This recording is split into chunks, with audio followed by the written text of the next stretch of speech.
네, 감사합니다. 이 시간에는 세계 구속사 말씀본부 이사장이신 이시연 목사님 나오셔서 모든 역사를 주관하시는 하나님의 진귀하신 구속 섭리라는 제목으로 강의를 해주시겠습니다. 우리 할렐루야로 인사 나누겠습니다. 할렐루야. 여러분 화면 잘 보이시죠? 네, 감사합니다.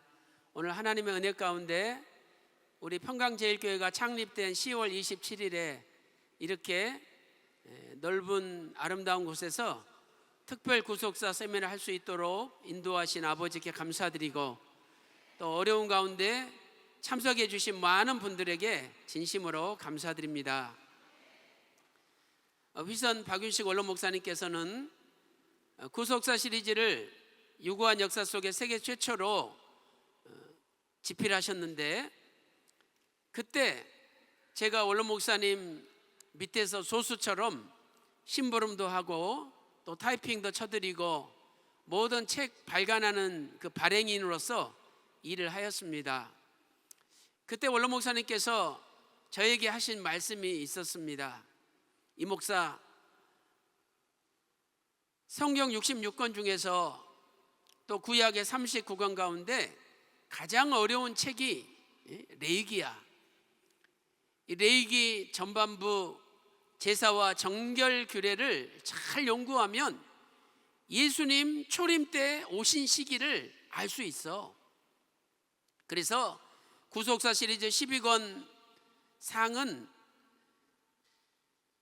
레위기 전반부를 통해서 예수님 오신 초림의 시기를 책으로 쓸 거야, 그렇게 말씀하셨어요.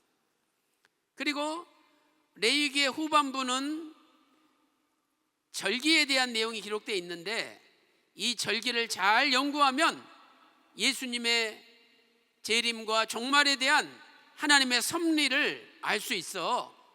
그래서 구속사 시리즈 12권 하에는 그러한 내용을 다룰 거야, 저한테 알려주셨어요.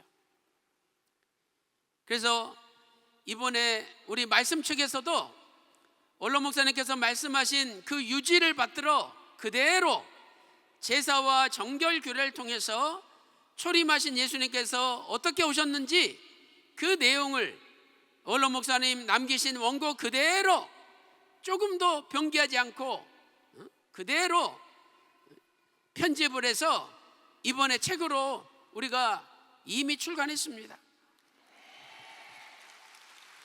이 책이 저희가 발간한 구속사 시리즈 마지막 시리즈 12권 상권입니다. 이 제목이 제사 정결 규례와 예수 그리스도의 오심이에요, 오심. 그래서 이 책을 잘 읽으면 제사와 정결 규례를 통해서 예수님 그 오심에 대해서 알 수가 있습니다. 이건 유구한 역사 속에 세계 최초로 선포되는 말씀으로 채워져 있습니다. 여러분 받으신 교재 그 뒷페이지 보시면 그 선물권이 있어요. 선물권. 절취선이 있어서 그걸 잘 뜯어가지고 나가시면 이 책을 다 무료로 드립니다. 그리고 예수님께서 이 땅에 오셔서 태어나실 때까지의 그 과정을 지도와 날짜와 도표로 다 정리를 했어요. 이것도 유구한 역사 속에 세계 최초로 나오는 겁니다. 여러분 나가실 때 이것도 다 선물로 무료로 드립니다. 오늘 오시길 잘했죠? 감사합니다.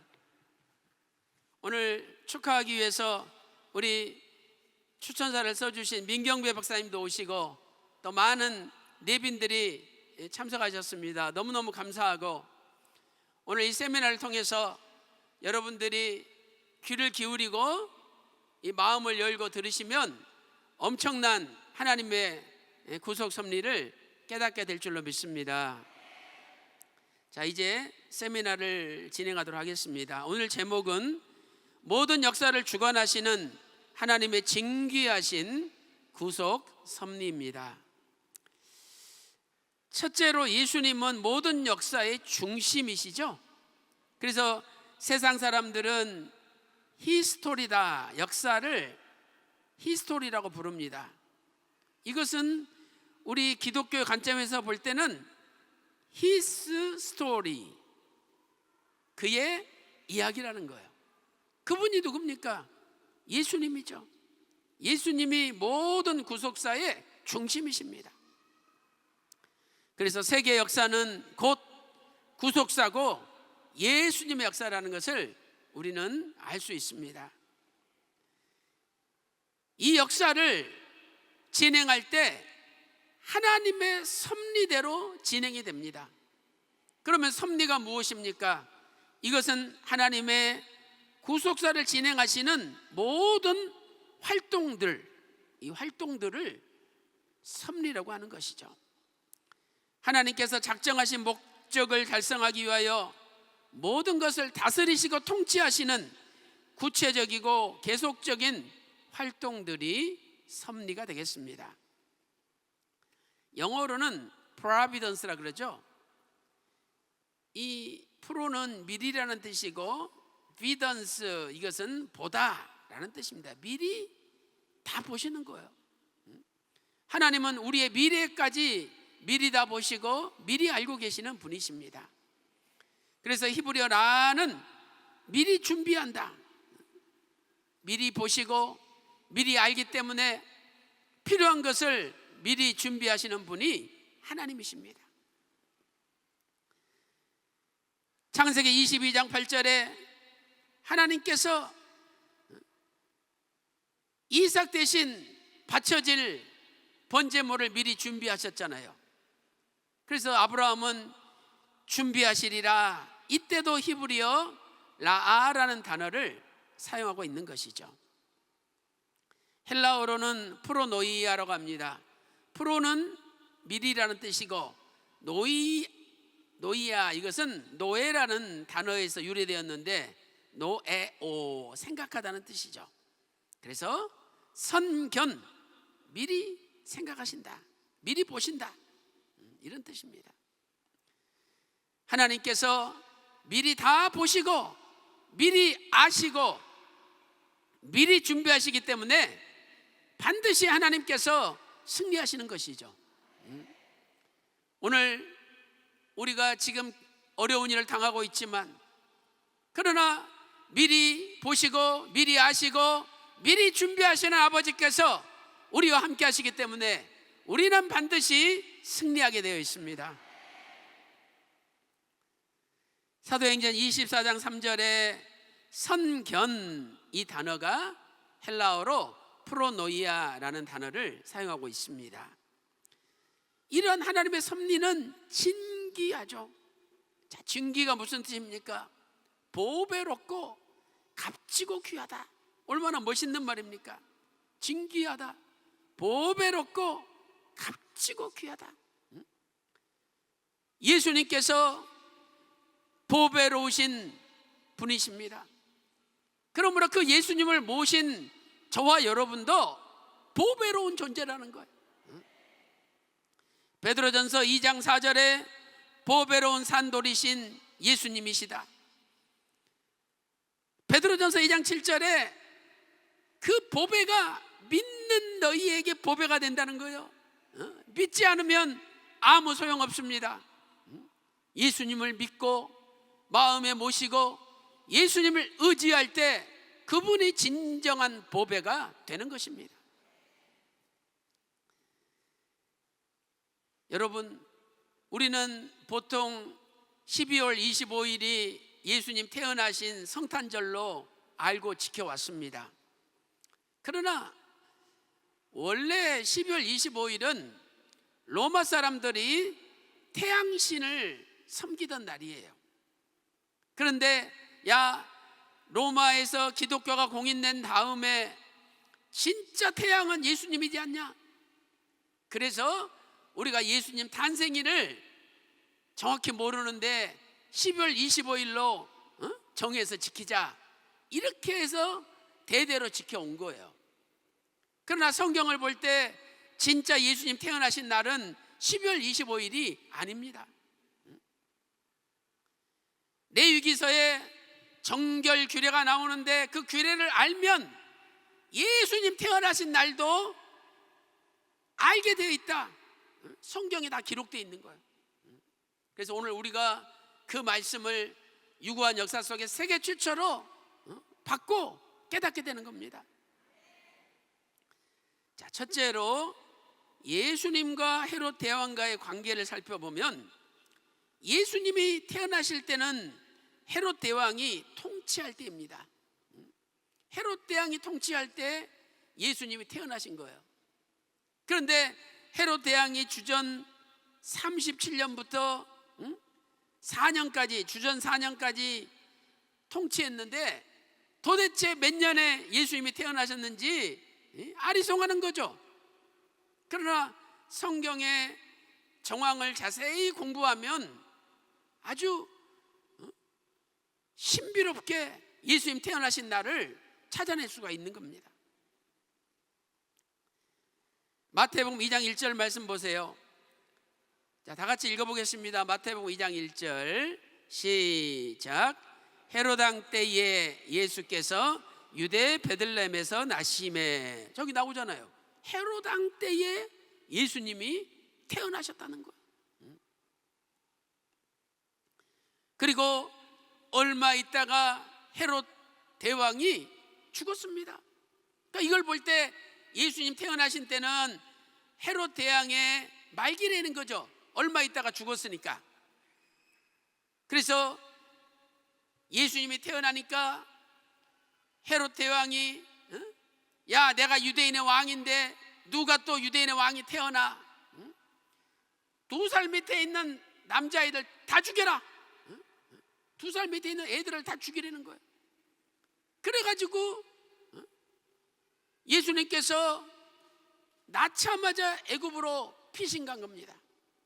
그런데 얼마 있다가 헤롯 왕이 죽으니까 성령님께서 꿈에 나타나셔서 야, 헤롯 왕이 죽었다, 이스라엘 땅으로 들어가라, 이렇게 알려주신 거예요.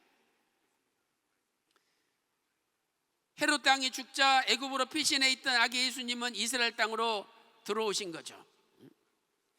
여러분, 이 지도를 보시면은요, 예수님이 태어나신 곳은 베들레헴이잖아요. 베들레헴. 이 베들레헴에서 태어나셨거든요. 그런데 여기 애굽 시내, 이걸 기준으로 해서 여기서부터 애굽이에요. 애굽. 그래서 예수님께서는 헤브론을 거쳐서 저 가사 쪽 라파를 지나가지고 엘 아류시로 피신하신 거예요. 태어나자마자 예수님이 피신한 겁니다. 그런데 헤롯 대왕이 죽었다는 소식을 듣고 다시 이스라엘 땅으로 들어가라, 그래가지고 고향인 나사렛으로, 여기서 저 나사렛까지 다시 또 옮기신 거죠. 자, 자세히 살펴보겠습니다. 예수님께서 태어나시고 바로 애굽으로 피신하셨는데 얼마 있다가 헤롯 왕이 죽었다는 거죠. 그러면 헤롯 왕이 언제 죽었느냐? 이것도 다 알 수가 있습니다. 자, 마태복음 2장 13절 보세요. 저희가 떠난 후에, 이 저희라는 것은 동방박사죠. 동방박사가 떠난 후에 주의 사자가 요셉에게 현몽하여 가로되 헤롯이 아기를 찾아 죽이려 하니 일어나 아기와 그의 모친을 데리고 애굽으로 피하여 내가 내게 이르기까지 거기 있으라 그랬어요. 그래 놓고 마태 2장 19절 20절 말씀 보니까 헤롯이 죽은 후에 주의 사자가 애굽에서 요셉에게 현몽하여 가로되 일어나 아기와 그 모친을 데리고 이스라엘 땅으로 가라. 아기의 목숨을 찾던 자들이 죽었느니라. 이렇게 말씀하고 있는 겁니다. 그렇다면 헤롯 왕이 죽은 때는 언제일까요? 이때는 그의 실제 통치 34년째입니다. 이 헤롯 대왕은 원래는 주전 40년 로마로 가가지고 왕으로 인정을 받았어요. 그러나 주전 40년부터 주전 37년까지 요 3년 동안에 실제로 안티고누스라는 사람이 예루살렘을 점령하고 이스라엘을 통치하고 있었어요. 그러니까 로마에서 왕으로 인정받았지만 진짜 왕이 된 것은 주전 37년부터 왕이 돼서 주전 4년까지 통치했던 것입니다. 자, 교재 보세요. 헤롯이 로마로부터 왕으로 임명받은 때는 주전 40년이고, 그 다음에 안티고누스를 죽이고 실제 통치하기 시작한 때는 주전 몇 년이에요? 37년인 거죠. 그래서 요세푸스 기록에 보면 헤롯 대왕이 실제로 왕이 된 주전 37년부터 34년간 통치했다라고, 그리고 나서 죽었다라고 기록돼 있어요. 그러니까 이 기록을 보면 헤롯 왕이 죽은 해를 알 수 있는 거죠. 자, 이 ANT라는 것은 유대 고대사를 약자로 ANT라고 쓰는 겁니다. 유대 고대사. 자, 유대 고대사 17권 191번에 보면은요, 이렇게 기록돼 있어요. 헤롯은 안티고누스를 살해하고 왕위에 오른 후 34년간, 로마에서 왕으로 추대받은 때로부터 계산하면 37년간 유대국을 통치하다가 세상을 하직한 것이다, 이렇게 나오죠. 그러므로 여러분이 실제 통치 기간이 34년이 되려면 계산해 보면 헤롯 대왕은 주전 4년에 죽어야 통치 기간이 34년이 되는 거예요. 그 전에 죽으면 통치 기간이 33년밖에 안 되는 거예요. 자, 표를 한번 보세요. 자, 주전 37년에 헤롯 대왕이 실제로 유대 왕이 되었습니다. 그때를 통치 1년으로 계산해 보세요. 그러면 주전 36년은 통치 2년이 되죠. 35년은 통치 3년이 돼요. 이렇게 쭉 계산을 해다 보면 주전 4년이 헤롯 대왕이 통치한 34년이 되는 거예요. 그래서 우리는 헤롯 대왕이 죽은 해가 주전 34년이라는 것을 알 수 있는 겁니다. 그런데 이 34년은 우리 태양력 기준이 아니라 유대인들이 쓰는 유대 달력으로 기준을 하는 거예요. 그래서 두 가지 달력을 비교해 보면은요, 헤롯이 죽은 날짜는 태양력으로 볼 때는 주전 4년 3월 29일 이후에 죽은 거예요. 우리가 배웠듯이 유대 달력은 1월 달이 니산월이잖아요. 그래서 1월 1일이 지나야 통치 34년이 되는 거예요. 근데 그 1월 1일이 하필 태양력으로는 3월 29일이야. 그래서 3월 29일이 지나서 헤롯 대왕이 죽었다는 걸 알 수 있는 거죠. 자, 이 두 달력을 한번 비교해 보세요. 하나는 아달월 유대 달력 12월 달이고, 또 하나는 태양력으로 3월이에요. 근데 양측 달력이 같은 날이에요. 그러면 아달월은 12월이니까 여기 1부터 시작할 때는 니산월이에요. 니산월, 새로운 해. 그러니까 다윗이 통치한 34년째가 되는 주전 4년이 되는 거죠. 주전 4년. 요게 니산월 1월 1일이에요. 근데 요거에 해당되는 것은 태양력으로는 3월 29일이잖아요. 그러니까 헤롯 대왕은 니산월 1월 1일 이후에 죽어야 실질 통치 34년이 되는 거예요. 그 전에 죽으면 33년밖에 안 돼. 그런데 그날이 태양력으로는 3월 29일이기 때문에 태양력으로 따질 때는 주전 4년 3월 29일 이후에 헤롯 대왕이 죽어야 맞는 거예요. 그래서 이 헤롯 대왕의 죽음을 왜 연구하느냐? 이 죽음을 알아야 그 다음에 그 뒤에 다른 사람이 또 왕이 되고, 그 다음에 바로 이어서 1월달이면 6월절이 있잖아요. 6월절. 그 6월절에 맞춰서 마리아가 아기 예수님을 데리고 와가지고 하나님 앞에 결례 제사를 드린 거예요. 자, 그래서 큰 두 번째, 예수님의 결례와 6월절의 관계를 살펴보도록 하겠습니다. 자, 원로 목사님께서는 구약의 결례는 예수님이, 아기 예수님이 언제 태어날지를 알려준다 말씀하셨어요. 자, 정리해 보면 산모가 남자아이를 낳잖아요. 그러면 7일 동안 부정해. 그리고 33일을 산열, 피가 깨끗해지는 기간을 지나서 40일 동안에는 성전에 들어올 수가 없어요. 성물을 만질 수도 없어. 그래서 41일째가 돼야 예루살렘 성전에 와서 하나님 앞에 제사를 드릴 수 있는 거예요. 그런데 누가복음 2장 22절 오늘 본 말씀 보면 마리아가 아기 예수님을 안고 예루살렘 성전에 들어왔잖아요. 그러면 그날은 40일이 지났다는 거지. 40일이 지났다는 거예요. 40일이 안 지나면 성전에 들어올 수가 없는 거예요. 들어올 수가 없어요. 여자는 2배예요. 만약에 여자아이를 낳으면 14일 부정하고 깨끗해지는 기간이 66일이기 때문에 80일 동안에는 성전에 못 들어가는 거예요. 여자아이를 낳으면 81일째 들어가는 거예요.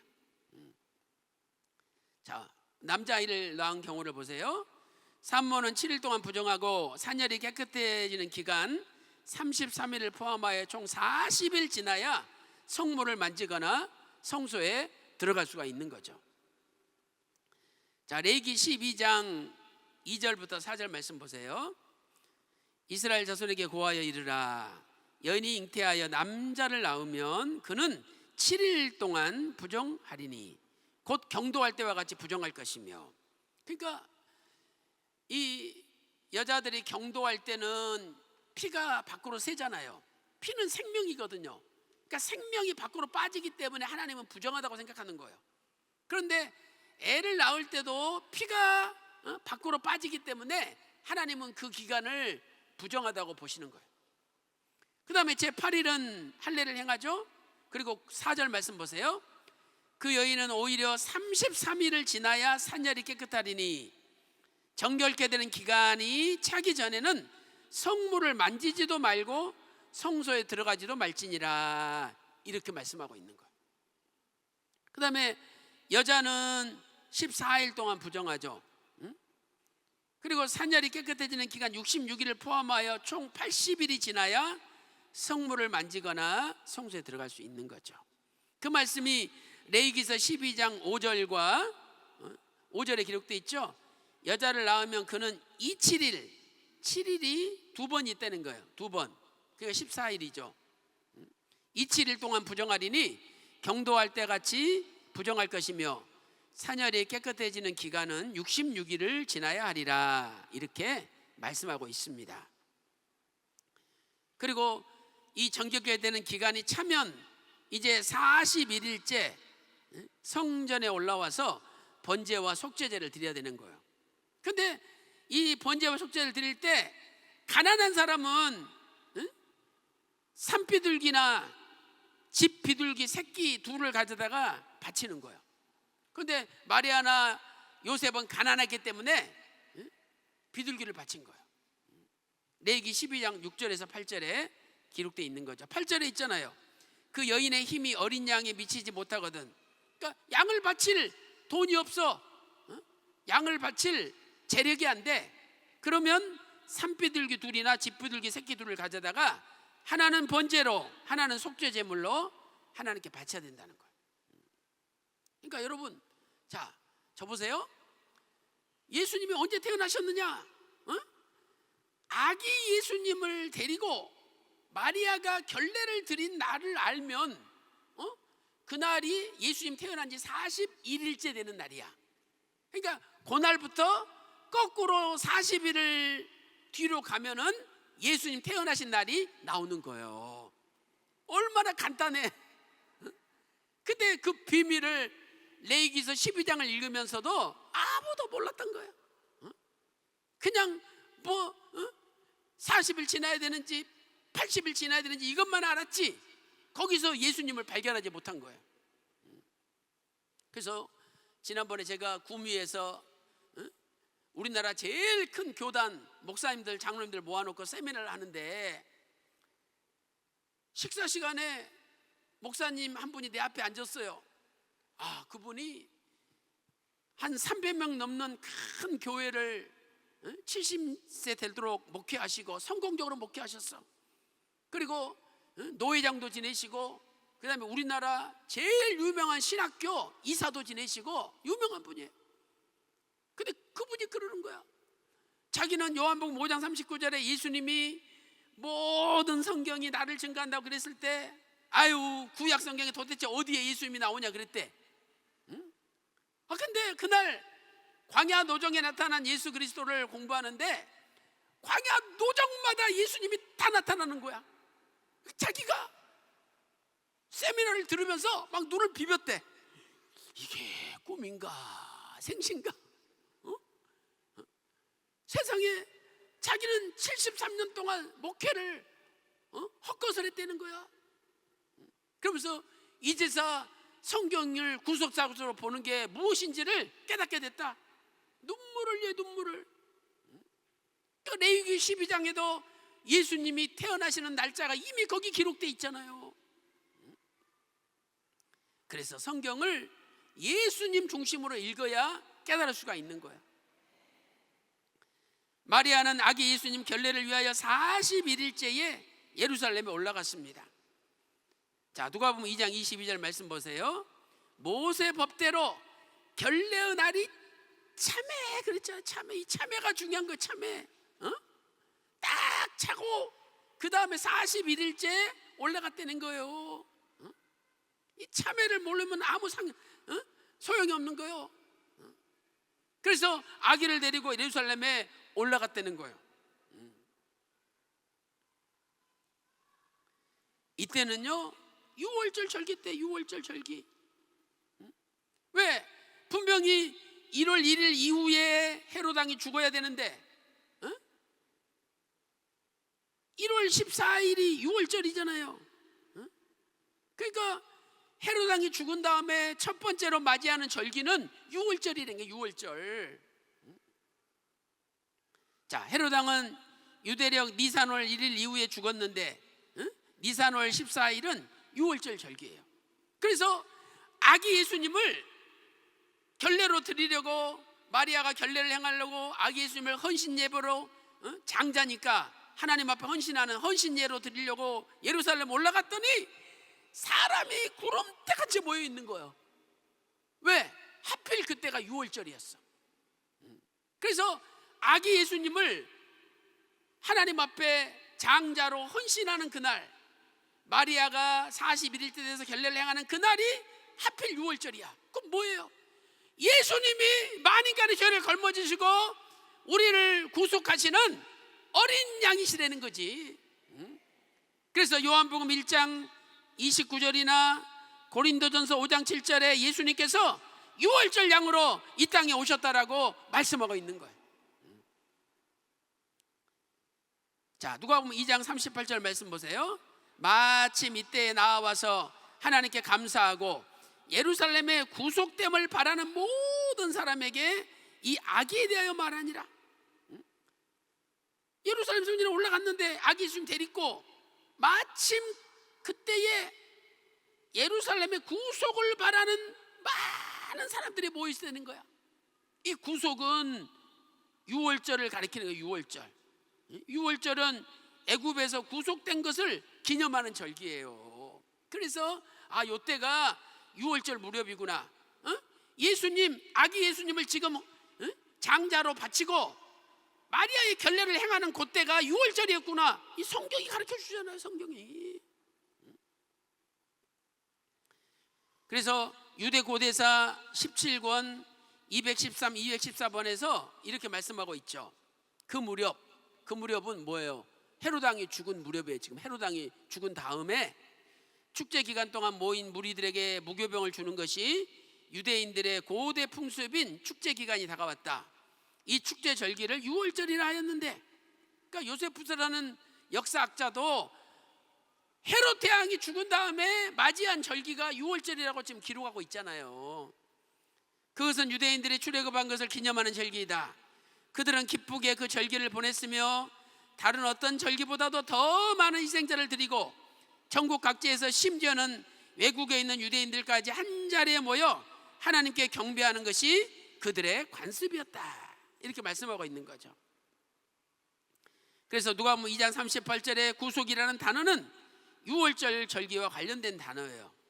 유월절은 애굽에서 구속하신 것을 기념하는 절기죠. 출애굽기 13장 3절에 그 애굽에서 인도하여 내셨습니다. 그래서 유월절을 지키려는 거예요.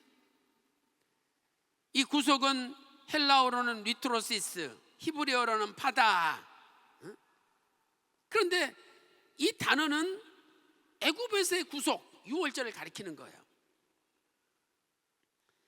출애굽기 4장 21, 23절에 하나님께서 이스라엘은 내 장자인데 너희들이 안 보내주니까 그럼 너희들 장자 다 죽이겠다 그러셨잖아요. 그리고 느헤미야 1장 10절에 큰 권능과 강한 손으로 애굽에서 해방을 시켰는데 그게 파다, 구속하신 거다, 이렇게 지금 말씀하고 있는 거예요. 그래서 하나님께서는 딱 마리아의 결례를 행하는 날, 또 예수님을 장자로 하나님께 바치는 날, 그날이 1월 14일 유대력으로 유월절날 바치게 하심으로 예수님이 만인간의 죄를 걸머지시고 해결하실 구속주다, 유월절 어린 양이라는 것을 가르쳐 주신 거예요. 자, 이때 헤롯 왕이 죽은 다음에 왕이 된 사람이 아켈라오죠. 헤롯 왕이 유언을 남겼어요. 아켈라오를 내 대신 왕으로 세워라. 그런데 이 아켈라오가 처음에는 유화 정책을 베풀었어요. 야, 너희가 원하는 거 다 들어줄게. 근데 백성들이 요청하는 것 보니까 도저히 들어줄 수가 없어. 그래가지고 저것들 협상이 안 되겠구나. 그래가지고 군인들 보내가지고 3,000명을, 유월절 제사 드리고 있는 사람들 3,000명을 다 죽여버린 거예요. 그러니 여러분 생각해 보세요. 만약에 아기 예수님하고 마리아가 하루라도 늦게 예루살렘에 도착했으면 예루살렘 성전에 들어가지도 못해. 군대를 동원해가지고 3,000명을 죽여버려가지고 아무도 예루살렘 성전에 못 들어가게 된 거예요. 그러니까 딱 결례를 행하고 장자헌신의 제사를 딱 드리고 나서 폭동이 일어나가지고 군대 풀어서 3,000명 다 죽이고 전부 고향으로 돌아가라 그러니까 그때 빠져나온 거예요. 얼마나 기적입니까? 3,000명이 죽었으니 피비린내 나는 전쟁이고 피비린내 나는 핍박을 받은 거예요. 근데 하나님께서 사비부 절대 보호로 지켜주셔가지고 마리아도 안 다치고 요셉도 안 다치고 아기 예수도 안 다치고 나사렛으로 돌아올 수 있었던 거예요. 이 얼마나 기적입니까? 여러분, 하나님의 말씀만 가지고 있으면은 반드시 하나님이 지켜주시고 보호해 주시는 거예요. 오늘 우리 말씀편에선 성도님들은 우리는 원로 목사님 남기신 구속사 말씀 원본이 있잖아요. 그 말씀에 본류가 있잖아요. 그래서 하나님께서 저와 여러분을 끝까지 지켜주시고 반드시 보호해 주신다는 것을 믿으시기 바랍니다. 3,000명을 학살했어요. 자, 여기 WAR은 유대 전쟁사라는 책을 약자로 이렇게 쓰는 거예요. 유대 전쟁사 2권 13번 보면은, 자, 아켈라오는 이 폭도들에게서 피 흘림이 없이는 사태를 수습할 수 없다고 단정하고 전 군대를 총동원하여 보병은 시내 정면으로 공격하고 기병은 평지로 우회 공격하도록 전술을 짜고 이를 각 부대에 하달하 했다. 아켈라오의 병사들은 유대의 백성들이 각종 제사에 열중하고 있는 틈을 타. 자, 이 각종 제사라는 것은 유월절 제사를 이야기하죠. 유월절 제사. 그래서 1월 14일이 유월절 제사인데 오후 3시부터 오후 3시부터 유월절 제사가 시작되거든요. 그러니까 그 제사에 열중하고 있을 때 그냥 군대를 보내가지고 제사를 드리고 있는 사람들 3,000명을 죽여버린 거예요. 3,000여 명을. 그래서 각종 제사에 열중하고 있는 틈을 다 습격하여 3,000여 명을 살해하자 나머지는 근처에 있는 산으로 황급히 도망갔다. 아켈라오는 그들에게 사신을 보내 내가 모두 자기 고향으로 돌아가도록 명령하였다. 그리하여 유대인들은 모든 절기 행사를 포기하고 돌아가야만 했다. 이렇게 역사, 이건 역사책이잖아요. 역사의 기록을 하고 있는 거예요. 자, 이렇게 6월절 날 오후 3시부터 제사를 드리고 있을 때 군대를 동원해서 3,000명을 죽였어요. 그러니까 성경에 누가복음 2장 22절에 마리아가 결례를 제대로 드리고 헌신, 장자 헌신을 하는 예식을 제대로 드린 걸 볼 때 1월 14일 오전에 다 제사를 드리고 6월절 제사 드릴 때는 거기서 빠져나올 수 있었던 거죠.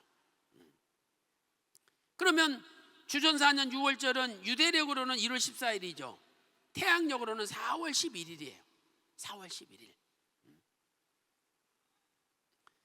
그래서 마리아가 결례를 행한 것은 6월절 당시인 4월 11일 오전을 기준으로 그 이전이 돼야 된다는 거예요. 오후에는 폭동이 일어나고 군대가 동원돼서 그 3,000명이 죽었잖아요.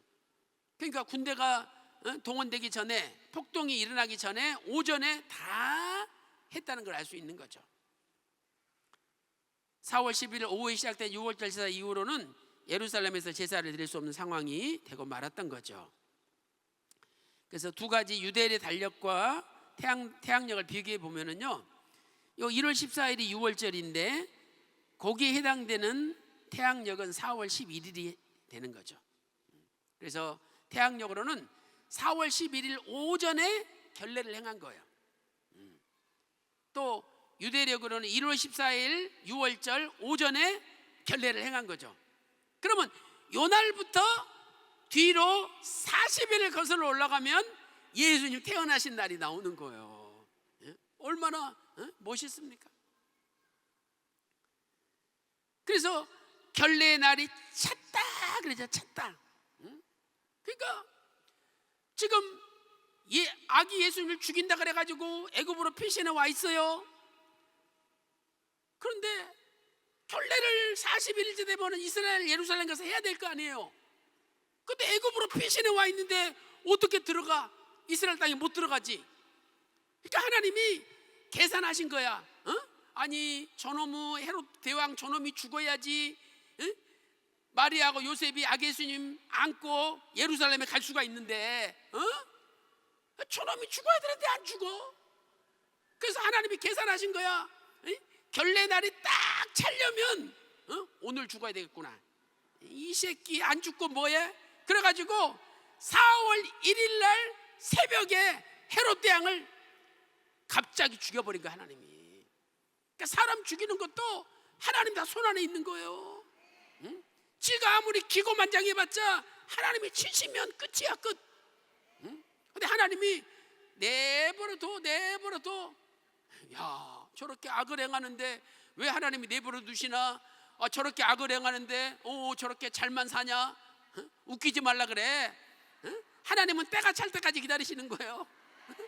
그래서 딱 때가 차면, 왜 오늘 안 죽으면 예수님이 이스라엘 땅으로 들어갈 수가 없잖아요. 오늘은 죽어야 돼.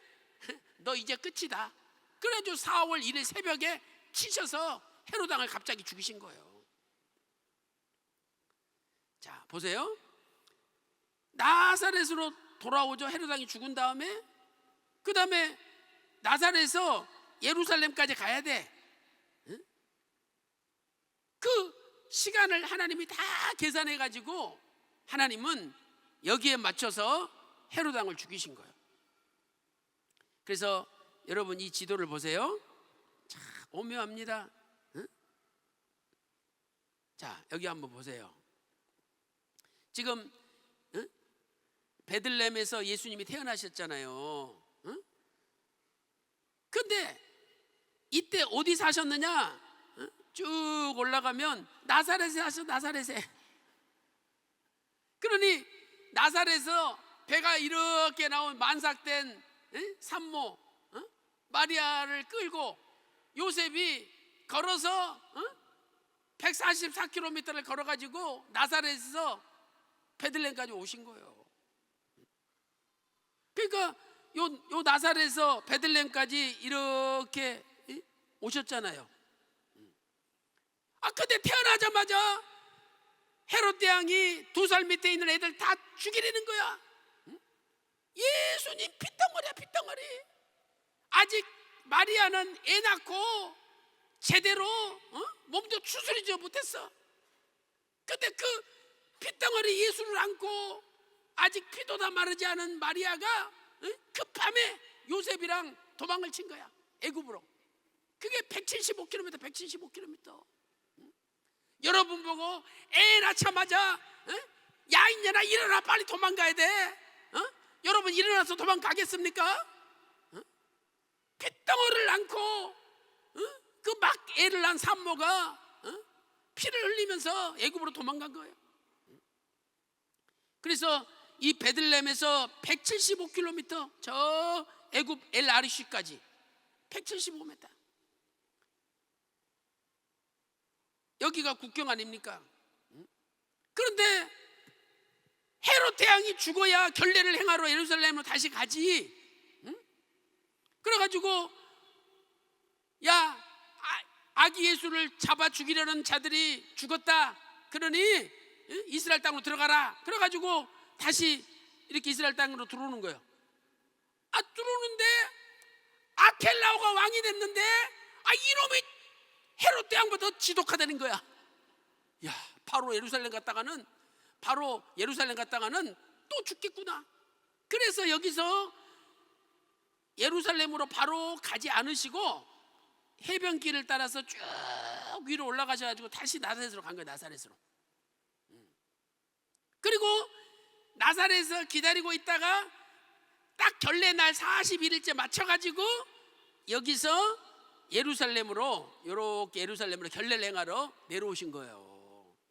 그러니 이 거리가요, 자 144km 나사렛에서 베들레헴까지 왔죠. 또 베들레헴에서 애굽까지 175km를 걸어왔죠. 또 애굽에서 저 나사렛까지 242km야. 그리고 또 나사렛에서 결례를 행하러 예루살렘에 또 136km를 왔잖아요. 그리고 또 결례 끝나고 나사렛으로 또 와야 되잖아. 그럼 또 136km야. 야, 이거요 833km를 아기 예수님이 태어날 때까지 이동을 하신 거예요. 이게 얼마나 모진 고난입니까? 그러나 그 어떤 모진 고난 속에서도 구속사는 중단되지 않고 날마다 전진하는 겁니다. 아기 예수님 그렇게 죽이려고, 아니 아기 예수 하나 죽이려고 그 근방에 2살 밑에 있는 애들을 다 죽였어.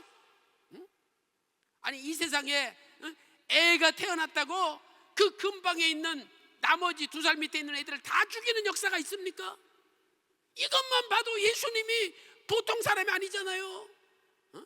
이것만 봐도 예수님이 구세주라는 걸 믿을만 하잖아요. 자, 그래서 이제 다시 교재를 보시면은요, 6월절 당일 오후 제사에 폭동과 진압이 나서 결례를 행할 수 없음을 고려할 때 그 직전에 결례가 행하여졌고, 여기까지 배웠죠. 그리고 그 시점이 아기 예수님을 낳은 지 41일째라는 것을 알려주는 거죠. 자, 그러면 이제 큰 세 번째로 예수님께서 태어나신 날짜를 보겠습니다. 자, 주전 4년 4월 11일 태양력, 유대력으로 1월 14일을 41일째로 계산할 때 예수님께서 태어나신 날짜는 주전 4년 태양력으로는 3월 2일이에요. 3월 2일. 이제 12월 25일이 아니에요. 진짜 예수님 태어나신 날은 3월 2일이야. 3월 2일. 유대력으로는 12월 3일이에요. 유대력으로는 12월 3일. 그래서 이 달력을 한번 보세요. 자, 여러분 태양력으로 볼 때 4월 11일이 41일째잖아요. 그러면 10일은 40일째, 9일은 39일째, 8일은 38일째, 4월 1일은 일주일째니까 31일째. 이렇게 계산하면 결국 태양력으로는 3월 2일이 첫 번째 날, 예수님 태어나신 그 날이 되는 거예요. 그리고 유대력으로는 아달월 12월 3일, 12월 3일 같은 날짜죠. 자, 정리해 보겠습니다. 예수님 태어나신 날은 태양력으로는 3월 며칠? 2일. 그다음에 유대 달력으로는 12월 며칠? 3일. 이렇게 알 수가 있는 거예요. 자, 우리는 이제 예수님의 오심에 대한 놀라운 구속 경륜을 살펴보도록 하겠습니다. 첫째로 결례의 날짜에 맞추시기 위하여 하나님께서 헤롯 대왕을 갑자기 죽이신 거예요. 솔직히 헤롯 대왕이 아프긴 아팠지만 이때 멀쩡했어. 근데 하나님이 갑자기 치신 거예요. 그래서 일반적으로 죽다를 나타내는 헬라어는 드네스코라는 단어거든요. 드네스코 적으세요. 드네스코.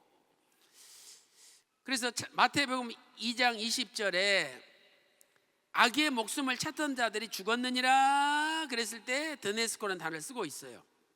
그런데 그 윗구절에 마태복음 2장 19절에는 헤롯이 죽은 후에 주의 사자가 요셉에게 애굽에서 현몽하여 말씀하셨죠. 근데 이때 드네스코라는 단어를 안 쓰고 있어.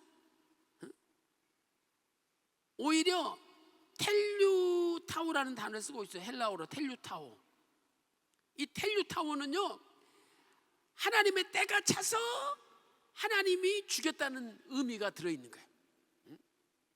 그래서 어떤 하나님의 구속 경륜의 때가 찼다, 이게 텔류타오라는 단어에 들어있어요. 그래서 영어 성경에서는 finish라는 단어로 번역하고 있어요. finish. 그러니까 아니 헤롯 요놈이 죽어야 되는데 결례를 가서 예루살렘 가서 할 수 있는데 안 죽어. 하나님이 기다리시다가 더 이상 이제 이 날짜가 지나면 예루살렘까지 못 가. 거리가 너무 머니까. 그래서 딱 맞춰가지고 때가 참에 하나님 죽이셨다는 거예요. 자, 본래는 텔류타오는 끝마치다, 결말을 짓다라는 뜻으로 어떤 기간이 채워졌음을 의미하죠. 어떤 기간이 채워졌음을 의미한다. 끝마치다, 결말을 짓다라는 뜻으로 어떤 기간이 채워졌음을 의미하는 거예요.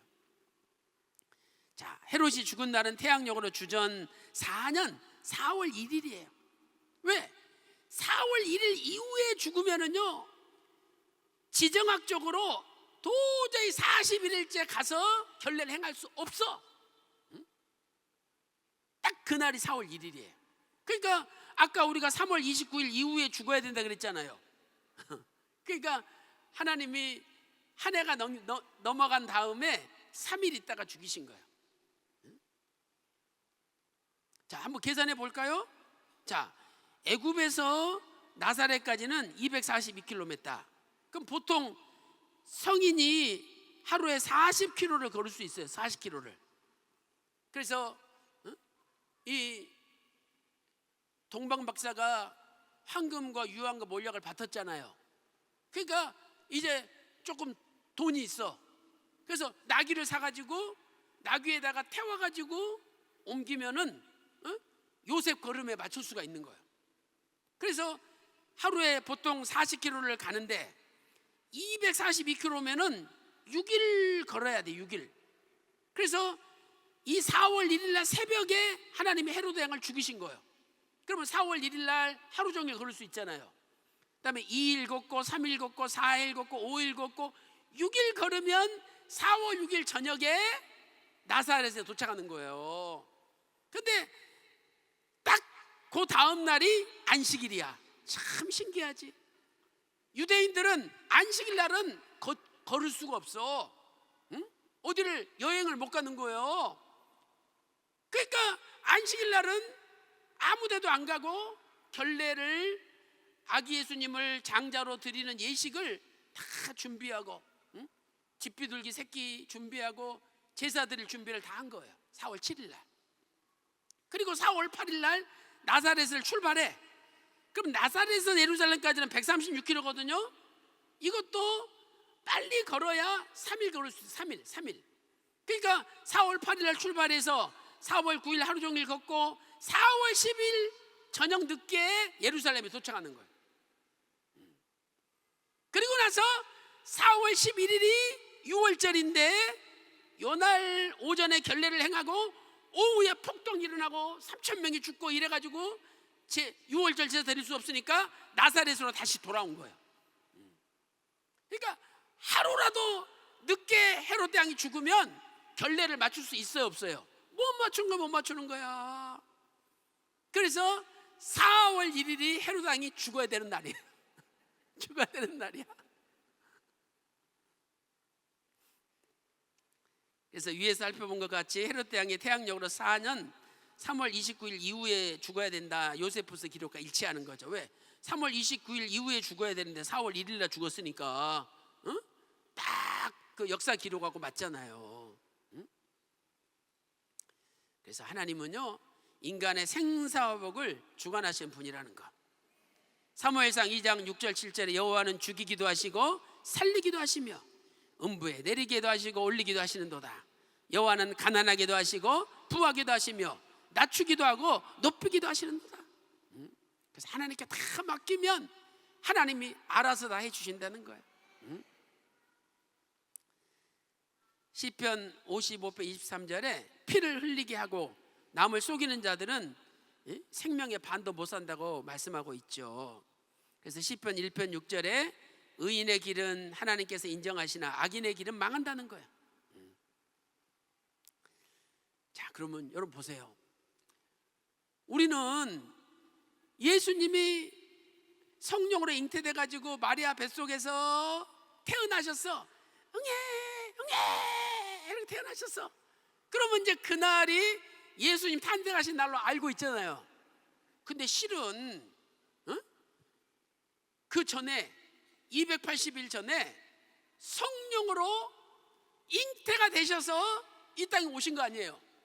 그러니까 엄밀히 따지면 성령으로 잉태되신 날이 하나님이 사람으로 이 땅에 찾아오신 날이 되는 거야. 그러니까 성탄보다도 그날이 진짜 성탄이지. 왜? 하나님이 사람으로 성령으로 잉태되어 찾아오셨으니까. 그날도 우리가 알 수 있는 거예요. 그날이 5월 27일이에요. 그래서 성령으로 잉태되신 날은 주전 5년, 왜 280일 전이니까 주전 4년이 아니라 5년 5월 27일이죠. 그래서 5월 27일부터 계산하면은요, 5월 달에 5일, 27, 28, 29, 30, 31일 5일이 있고 6월 30, 7월 31일, 8월 31일, 9월 30일, 10월 31일, 11월 30일, 12월 31일, 그 다음에 주전 4년으로 돼서 1월 31일, 2월 28일, 3월 2일 날 태어나셨으니까 요걸 합치면 딱 280일이 나오는 거야. 그러니까 보통 애를 갖고 나서 280일 만에 낳잖아요. 야, 참. 여러분 5월 27일 날 주전 5년 5월 27일 날 성령님이 임하셔가지고 마리아가 아기 예수님이 잉태했어. 아니 내가 처녀인데 어떻게 애를 낳습니까? 야, 두려워하지 말라. 성령 하나님의 전능하신 능력이 너를 덮으리니 네가 날 뿐은 하나님의 아들 거룩한 자다 알려주신 거예요. 자, 마태복음 1장 18절 보세요. 예수 그리스도의 나심은 이러하니라. 성령으로 잉태된 것이 나타났더니 그 모친 마리아가 요셉과 정혼하고 동거하기 전에 약혼만 하고 관계를 안 했어. 그런데 성령으로 잉태됐다는 거예요. 또 마태복음 1장 20절에 다윗의 자손 요셉아 네 아내 마리아 데려오기를 무서워 말라. 저에게 잉태된 자는 성령으로 된 것이라. 여기 누가복음 1장 35절 보세요. 34절 마리아가 천사에게 말하되 나는 사내를 알지 못하니 어찌 일이 있으리까.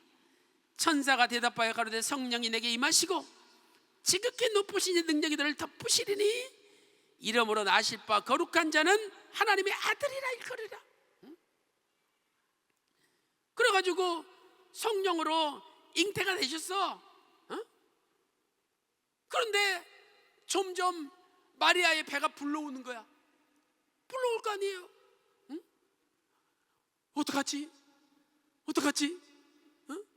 요셉이 알면 나 부정했다고 하면 어떡하지? 나 잘못하면 돌에 맞아 죽는데. 예수님 미안해요.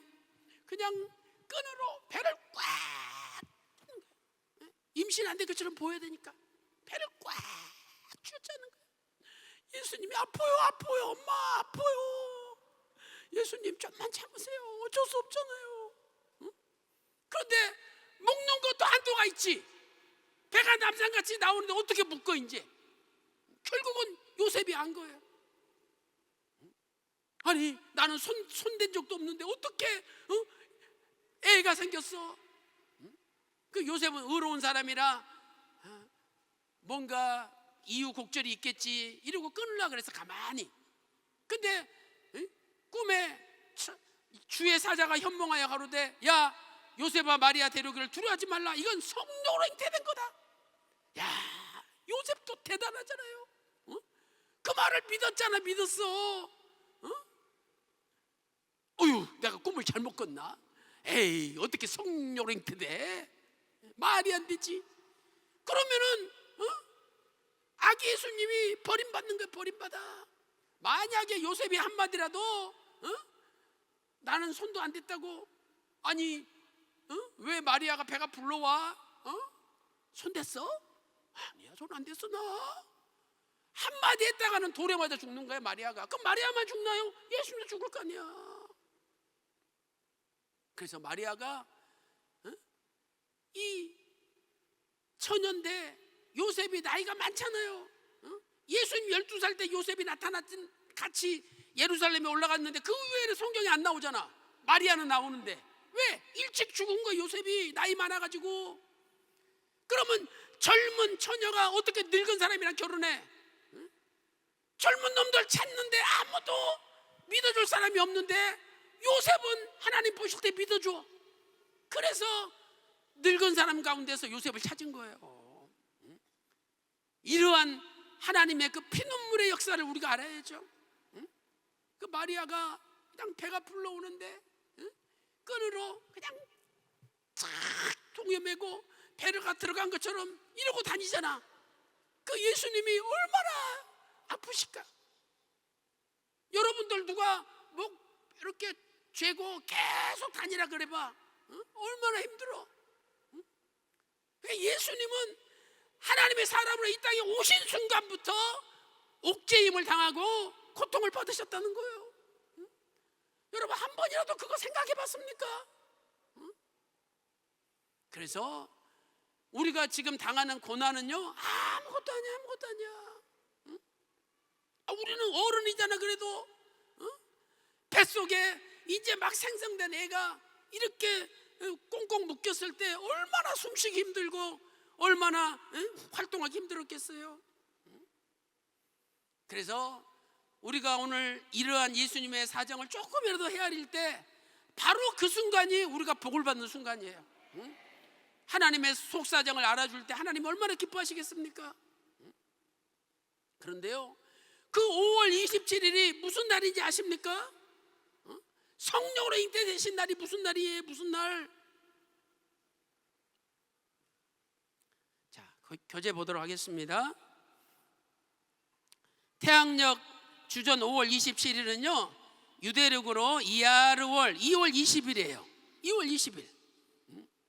이스라엘 백성들이 시내산에서 11개월 20일 동안 머무르면서 십계명 받고 율법을 받고 언약을 체결해서 새로운 언약 백성으로 거듭나가지고 이제 신의 광야를 떠난 날이 2월 20일이잖아.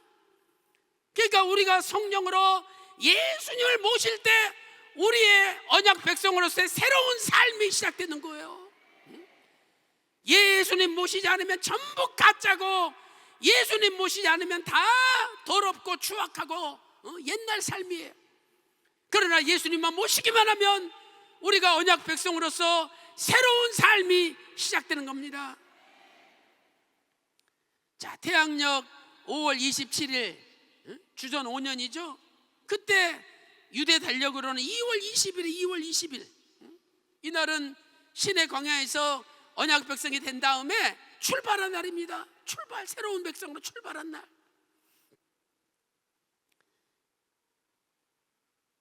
놀랍게도 예수님께서 성령으로 잉태되어 오신 날은 안식일이에요. 안식일. 예수님이 안식일의 주인이니까 안식일 날 성령으로 잉태되어 딱 오신 거예요. 여기 보세요. 이 토요일이 안식일이잖아요. 안식일. 그래서 성령님께서 예수님 성령으로 잉태되어 이 땅에 오실 때도 바로 그날이 안식일이었다는 거. 마태복음 12장 8절에 인자는 안식일의 주인이다. 안식일이 사람을 위해서 있는 거다. 바로 이 사람은 예수님을 가리키는 거 아닙니까? 예수님이 안식일의 주인이다. 마가복음 2장 27절에 말씀하고 있는 거죠. 그래서 유대력으로 2월 20일은 시내 광야에서 약 11개월 20일 동안 머무르면서 십계명과 세부 율법을 받고 언약을 체결한 후 하나님의 새로운 언약 백성으로 새롭게 출발한 날이 되는 겁니다. 민수기 10장 11절 12절에 기록되어 있죠. 제2년 출애굽 2년 2월 20일에 여기 2월 20일 나오잖아요. 구름이 증거막에서 떠오르며 이스라엘 자손이 시내 광야에서 출발하여 자기 길을 행하더니 바란 광야에 구름이 머무니라. 이렇게 말씀하고 있습니다. 예수님께서 성령 잉태되어 이 땅에 오심으로 전체 하나님의 백성은 새로운 출발을 하게 된 거 아닙니까? 새로운 출발하게 된 거예요, 우리가. 그래서 이 예수란 단어를 헬라어로는 예수스라 그러는데 이 헬라어는요 각 글자마다 고유한 숫자가 있어요. 자, 이오타는 10을 뜻하죠.